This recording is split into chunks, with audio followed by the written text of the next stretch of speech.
ಆ ಗಣಪತಿ ಅನುಗ್ರಹದಿಂದ ಕೊಡುವಂಥ ದೇವರ ಸಾನ್ನಿಧ್ಯ ಇರತಕ್ಕಂಥ ಗಿಡವನ್ನು 1 ವರ್ಷಕ್ಕೆ ಮೊದಲು ಬಂದು ಪಡೆದುಕೊಂಡು ಹೋಗಿದ್ದೀರಿ. ಪಡೆದುಕೊಂಡು ಹೋದ್ಮೇಲೆ ಒಳ್ಳೆಯದಾಯಿತು.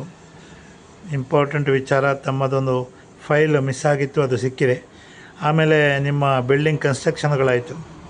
ಬಿಲ್ಡಿಂಗ್ ಕನ್ಸ್ಟ್ರಕ್ಷನ್ ಆಗಿ ಈಗ ಹೆಚ್ಚಿನ ಅಂಶ ಒಂದೊಂದು ಬಾಡಿಗೆ ಹೋಗ್ತಾ ಉಂಟು. ಈಗ ಅದಲ್ಲದೆ ನಿಮ್ಮದೇ ಬಿಲ್ಡಿಂಗಿನಲ್ಲಿ ಒಂದು ಬ್ಯಾಂಕು ಆಯಿತು. ಹಾಗೆ ಇನ್ನೀಗ 2 ರೂಮ್ ಉಂಟಲ್ಲ, ಅಲ್ಲಿ ಇನ್ನೊಂದು ಬ್ಯಾಂಕ್ ಆಗ್ತದೆ, ಇನ್ನೊಂದು ಬ್ಯಾಂಕ್ ಆಗ್ತದೆ. ಹಾಗೆ ದೇವರ ಅನುಗ್ರಹದಿಂದ ಎಲ್ಲವೂ ಚೆನ್ನಾಗೇ ಆಗಲಿ. ಅದಕ್ಕಿಂತ ಮುಖ್ಯವಾಗಿ ಏನಂತ ಕೇಳಿದರೆ, ನಿಮ್ಮ 2 ಮಕ್ಕಳಿಗೆ ಮದುವೆ ಆಯಿತು. 2 ಮಕ್ಕಳಿಗೆ ಮದುವೆ ಆಯಿತು. ಹಾಗೆ ಪ್ರತಿಯೊಂದು ವಿಷಯದಲ್ಲಿಯೂ ಕೂಡ ನಿಮಗೆ ಒಳ್ಳೆಯದಾಯಿತು. ದೇವರ ಅನುಗ್ರಹದಿಂದ ತಾವೊಬ್ಬರು ಕೊಡುಗೈ ದಾನಿ, 10 ಮಂದಿಗೆ ಉಪಕಾರವನ್ನು ಬಯಸ್ತಕ್ಕಂಥ ವ್ಯಕ್ತಿ, ಎಲ್ಲರಿಗೂ ಒಳ್ಳೆಯದಾಗಲಿ ಅಂತ ಹೇಳ್ತಕ್ಕಂಥ ಉದ್ದೇಶ ಇಟ್ಟುಕೊಂಡು ಇರತಕ್ಕಂಥ ತಾವು. ಹಾಗೆ ನಿಮ್ಮ ಇಲ್ಲಿ ಪಕ್ಕದಲ್ಲಿ ತೋಟ ಇದೆ. ಆ ತೋಟವು ಕೂಡ ಹಲವಾರು ಮಂದಿಗೆ ಅದರಿಂದ ಉಪಕಾರಗಳು ಬೀಳುತ್ತದೆ. ನೀವು ಏನು ಬೇಕಾದರೆ ಹೂವು, ಹಣ್ಣು, ತರಕಾರಿ ಏನು ಬೇಕಾದರೂ ಕೂಡ ಮಂದಿಗಳು ಬಂದು ತಗೊಂಡು ಹೋಗ್ತಾರೆ. ಎಲ್ಲ ವಿಚಾರಗಳು ನಮಗೆ ಗೊತ್ತಿದೆ.